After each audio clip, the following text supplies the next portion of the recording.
Picture your family tree, not your grandparents, not your great-great-grandparents, but every single person who ever contributed a piece of DNA to the person you are today, stretching back hundreds of thousands of years. It's a vast, sprawling thing, millions of branches wide, spreading across every continent humans have ever touched.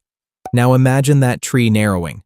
Not gradually, but violently, until almost the entire thing funnels down through a gap so small that only about 1,280 people stand on the other side. That's the claim a group of scientists made in 2023. That somewhere around 900,000 years ago, your ancestors, and mine, passed through a bottleneck so severe that nearly everyone who has ever lived traces back to a group small enough to fit into 2 apartment buildings. If that's true, you are not just descended from survivors. You are descended from the winners of the single closest call in the entire story of our species. But here's what almost nobody explains when they tell this story. Scientists are still fighting about whether it happened at all. 2 of the world's leading genetics journals have published papers trying to tear the discovery apart, and in 2026, the original researchers hit back with the largest test of their own method ever attempted. That fight, not the number itself, is what makes this worth understanding. And by the end, you'll see why even the people who study this for a living genuinely don't know who's right. Let's start with where the number actually comes from, because it isn't what you'd expect. Nobody counted 1,280 skeletons in the ground. Nobody found a mass grave or a single fossil layer marking the crash. There is no photograph of this moment, no single site you could visit and stand inside. The number comes from something much stranger. It comes from reading the DNA of people alive right now, people like you, and using it to reconstruct a population that vanished from the fossil record almost 1 million years ago. Here's how that actually works. Think of your genome as an enormous family tree of its own, made up of millions of tiny genetic variations, each one a small branch that appeared at some point in the past and got passed down generation after generation. When a population stays large and stable for a long time, that tree just keeps growing, branch after branch, for hundreds of thousands of years. But when a population collapses, huge sections of that tree get cut away almost overnight. Entire branches disappear, all at once, because the people who would have carried them never got the chance to have descendants. If the population recovers afterward, new branches grow back.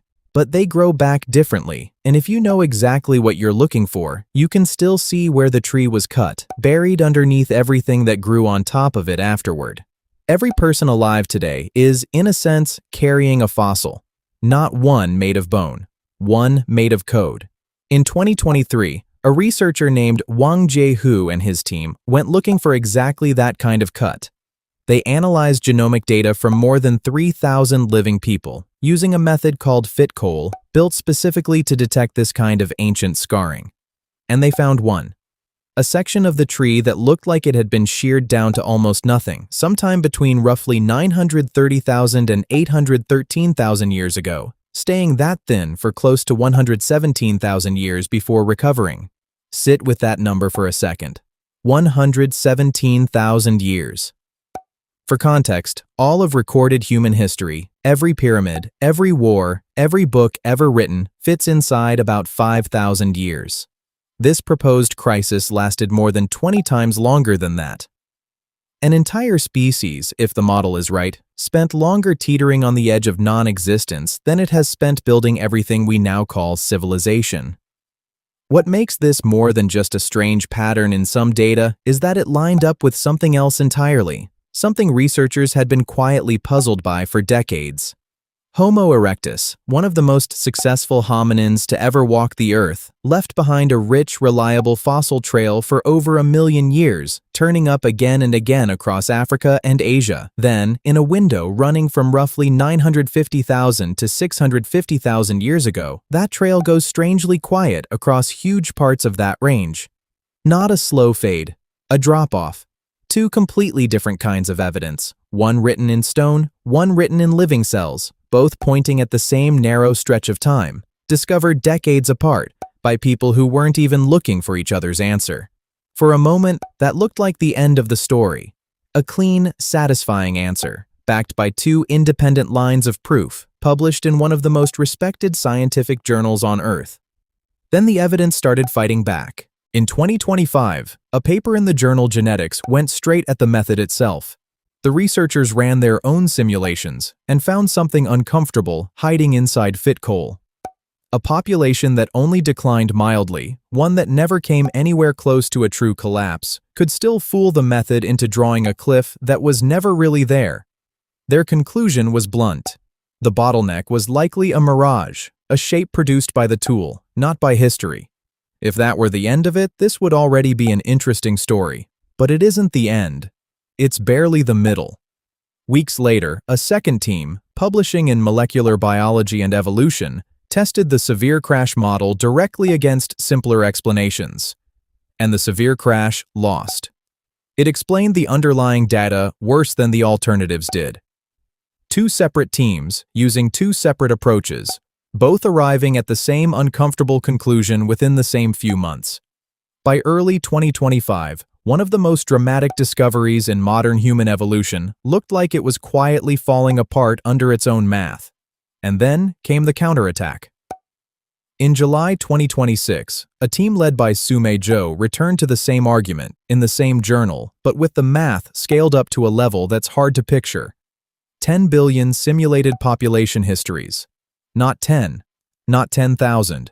10 billion, built specifically to stress test everything the 2025 papers had claimed. Run again and again until the method's behavior under every plausible scenario had essentially nowhere left to hide. And Fitcoal held. In their tests, it correctly recovered real bottlenecks, even under the exact conditions the critics said should have fooled it.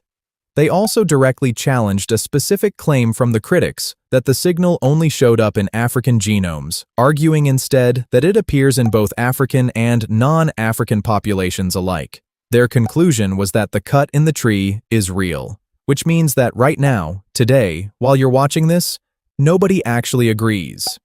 Not about why it happened, about whether it happened at all. 3 years, 3 papers, 10 billion simulations, and the debate is still completely open. So let's assume, for a moment, that it did happen. What would that have actually looked like, on the ground, for the people living through it? We can't know for certain, but we can reason from what we know about the world they were in.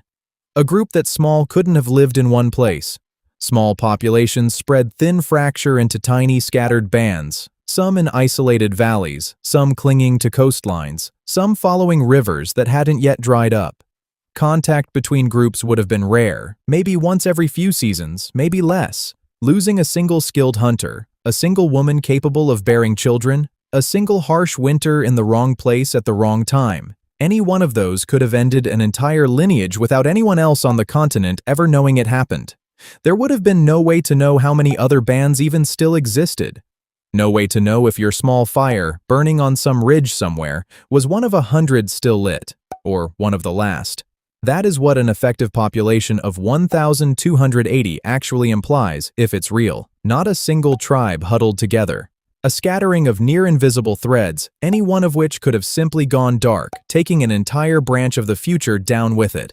So what could have brought a population that close to disappearing in the first place? The leading suspect is climate. Around 900,000 years ago, Earth was in the middle of fundamentally rewriting its own glacial rhythm, a shift scientists call the Middle Pleistocene transition. Ice ages that had cycled roughly every 41,000 years began sliding toward longer, harsher, 100,000-year cycles instead. One especially brutal stretch inside that transition, right in this window, has its own name now. The 0.9 million years ago event. A 2024 study in the Proceedings of the National Academy of Sciences ties this period to expanding ice sheets, widespread drought across Africa, falling sea levels, and shifting migration routes between continents. The timing fits neatly. It doesn't prove causation, but it hands the mystery a suspect with motive, means, and opportunity. But here's where the story stops being just about climate and starts getting genuinely strange. If the bottleneck really happened, there's another coincidence sitting almost directly on top of it, buried in your own body right now. You have 23 pairs of chromosomes. Every other great ape alive, chimpanzees, bonobos, gorillas, has 24. Somewhere in our past, two separate ancestral chromosomes fused into one, forming what we now call chromosome 2. A 2022 study placed that fusion at roughly 900,000 years ago, sitting inside the very same narrow window as the proposed crash. A population small enough to lock a brand new chromosomal arrangement into an entire lineage, appearing at almost the exact moment that arrangement seems to have formed. It's tempting to say the crash caused the fusion, and that a small group of survivors carrying it became the ancestors of every human, Neanderthal, and Denisovan who ever lived. That link isn't proven, but it's sitting right there, unresolved, in the same stretch of time when the branches leading to us, to Neanderthals, and to Denisovans were pulling apart from one another. Three mysteries: the missing fossils, the genetic cliff, the chromosome that made us who we are. All stacked on top of the exact same 100,000 years, and nobody has fully explained how or whether they connect. One quick clarification, because people confuse this constantly. This is not the Toba volcano story. Toba erupted roughly 74,000 years ago, more than 800,000 years after this. Different event, different evidence, a separately controversial claim in its own right. Don't let the two blur together. So here's where that leaves you. Somewhere in the deep, cold stretch of the Middle Pleistocene, a population small enough to fit inside two apartment buildings may have carried the entire future of our species forward, generation after generation, through 117,000 years of a world actively trying to erase them. Scattered, isolated, each fire on each ridge, one bad season away from going out for good.